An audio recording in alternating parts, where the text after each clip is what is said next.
Hi, good morning. This is Teacher Felbert. Okay, so high five! High five!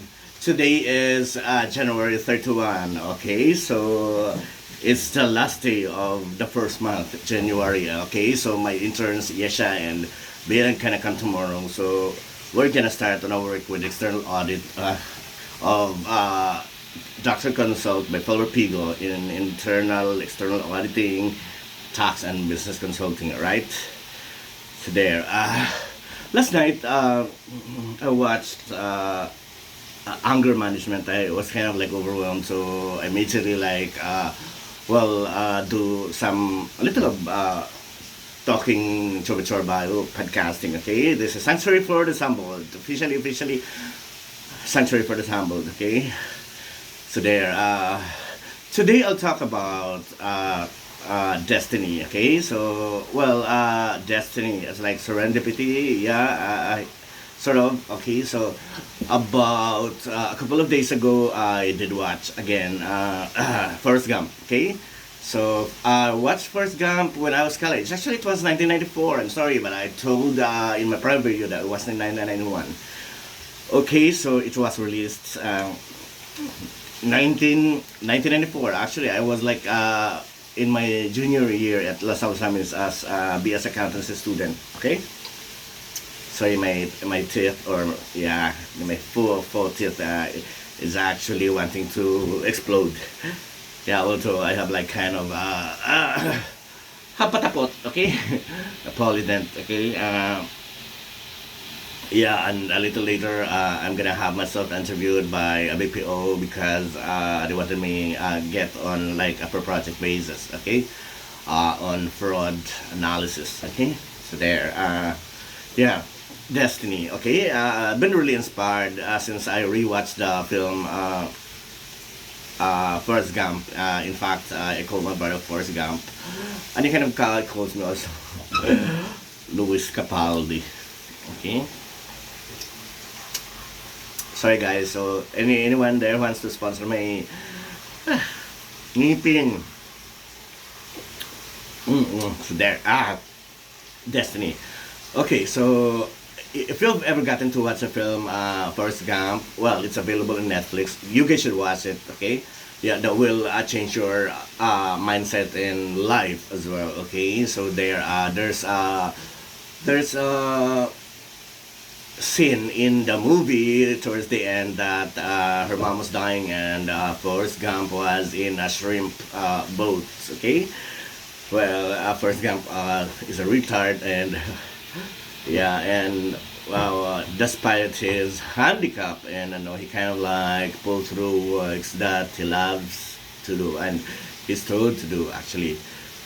Okay, so well, towards the end of the film, he kind of like morphed into different personas. Okay, at the start of the movie, I really kind of like was in awe how he was able to go through it because there was a scene that he asked his mother what's a vacation task mean. Okay, yeah, because the high school principal, I guess, yeah, the school principal actually like had sex with his mom, and it kind of made Kobe actually so he asked his mom, mama, what's vacation mean, what does vacation mean? And mama told him that forest is like going somewhere and never returning. Okay, so the mother justified her,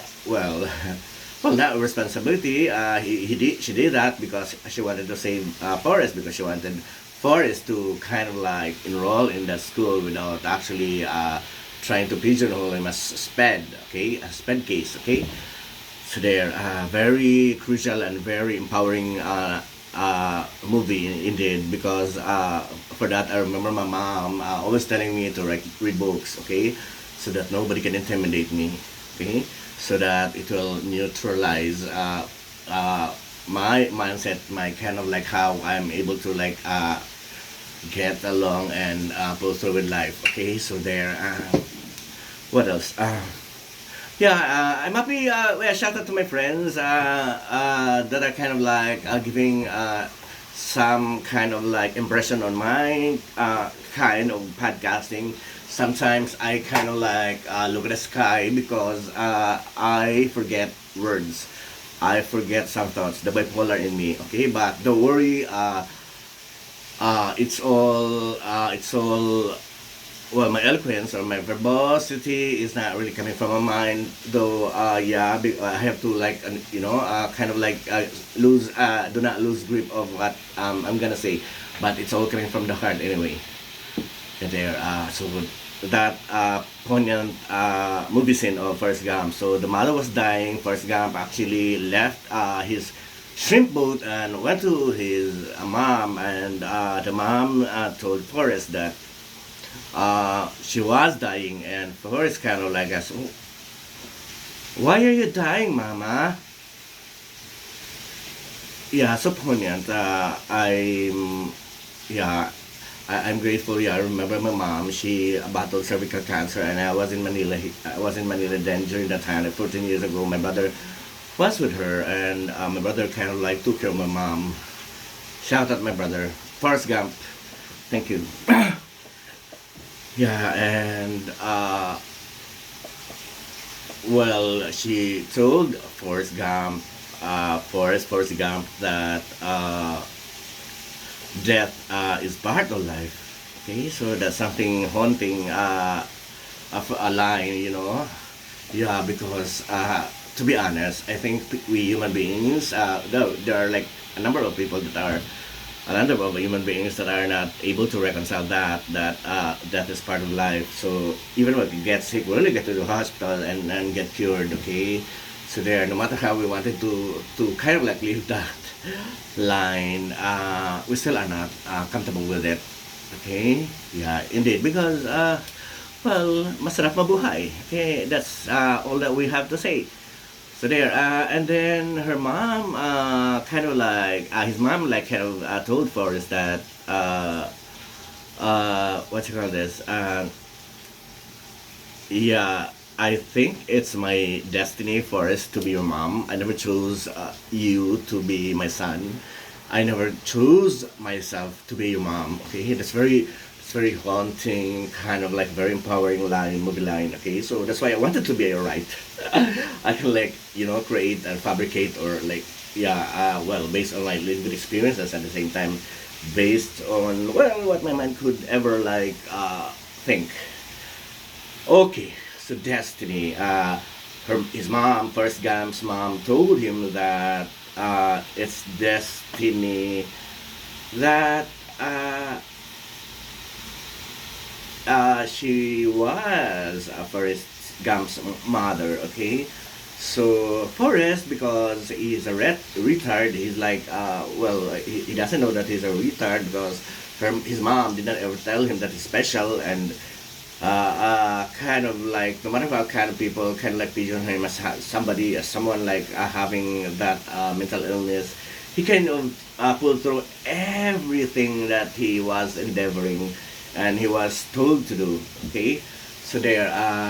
So well, the mother actually replied. No, yeah, actually, first asked, Mama, what's destiny?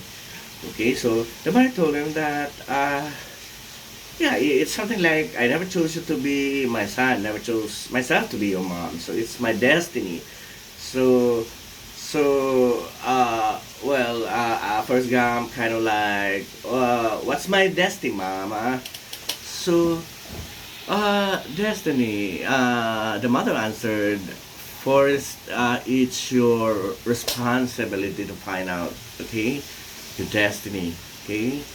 So there, if it happens that you become, like, for example, a politician, okay? Or somebody that's in the government that makes knockout, for example, it's not destiny actually, okay? Happiness is not joy, okay? When you do something that you love to do, you can always have joy, okay? And when you have joy, you become kind of you become aware of what you're doing, okay? So you're conscious of it, okay? So, well, addictive behaviors, like what I said, are not just only the ones in alcohol and the ones in drugs, illicit drugs, the one in pornography. So power, prestige, hunger of so much money, this gluttony of like material things. Okay, so destiny. Well, I can relate it to the Montessori tenet. Man makes himself. Mother told him that, told Forrest Gump that it's your responsible to find out. So, well, I can remember Maria Montessori's very basic tenet that man makes himself. All right. So there. So whatever that. Well, Forrest, unfortunately, because he's like a retard and can't like figure it out, what are things that he loves to do. But all those things that he were told to do, he supposed to do all of them and to the best of his ability, okay? To the best of his capacity, okay? So there, man makes himself, okay? So like I always say that even professional basketball players are having coaches at the same time. They cannot like do play basketball without those hovering coaches all over that's inside the court. They are actually there. So professional actors at the same time have mentors, okay, acting teachers for that matter, okay. So there. So destiny. It's like serendipity, okay. It's like uh, yeah, you really would figure it out. Not really from coming from the mind, but you kind of like listen to your inner voice, your intuition, your voice, your inner voice that you can only hear. So do not listen to your parents because they sometimes are the culprits, you know, of your indecision making, and at the same time, teachers and parish priests and all that, elders. Okay, so nobody could ever tell you what to do because you're the only person that can pull it through because you're the one that owns your life at the same time. Okay, so there. What else? Destiny. It's like serendipity. Okay, so me becoming who I am now actually is like pulling through something that I love to do. Okay, so it's like it took me a while to really kind of like drum up my human spirit to like murder my own hypocrisy and ignorance to be able to find myself, my truth, my core. Okay, so there. Well, I would always say this, man. My mother must have prayed for me a lot when she was alive, for my brother too. All these things that are happening to me, they're not actually grand in terms of like how you measure it financially or materially. But I'm good that after some time, after a long time actually, okay, with all the love uh, and other drugs, to my love, to my nephews and nieces, to my brother, and to my beloved friend Adrian, to my family back home, and my friends from home, from wherever I came from, yeah, all the love. I find myself back. Okay, so I would, yeah, I kind of like read a book about I Heart Sped. Okay, it's a fragile inculcation of our film Sped Hearts. Okay, it's a book that I wanted to like release, well, launch very soon. Okay, so well, I have already figured out what's my destiny, okay? But more than that, after renewing my Catholic faith, okay, after allowing myself to kind of like having a reconciliation with God, which I kind of like was disappointed about because my mother died, did not have like sobriety from father's alcoholic, did not experience sobriety from father's chronic alcoholism, okay? So I figured like, what I have become now, seizing myself back as a teacher, an artist, filmmaker, okay, a writer, director, and while freelancing as internal, external auditor, and a forensic accountant is like an answer prayer for me. Okay, it's like just an occasion of serendipity. Okay, so there. Good luck to me. I'm gonna go to like BPO company because they wanna get me interviewed. Okay, so I hope I can start as early as February, so that my interns and subcon professional can do work on tax and business consulting. Okay, of Just Consult by Felbert. Okay, so I wanna be able to fly high with sorry, oasis of talents and vulnerabilities and sanctuary for the humbled. Okay, so good morning. This is Teacher Felbert again. Okay, like today is January 31. So I hope I can finish the interview as early as like before 1 o'clock, so I can also visit my Friend, no, yeah, I can actually work on going to Ate Mercy's place, or if not, if there's no money yet, I'll see Masilang in Cubao. Okay, so there. I love you, Cubao. Good morning. Bye-bye.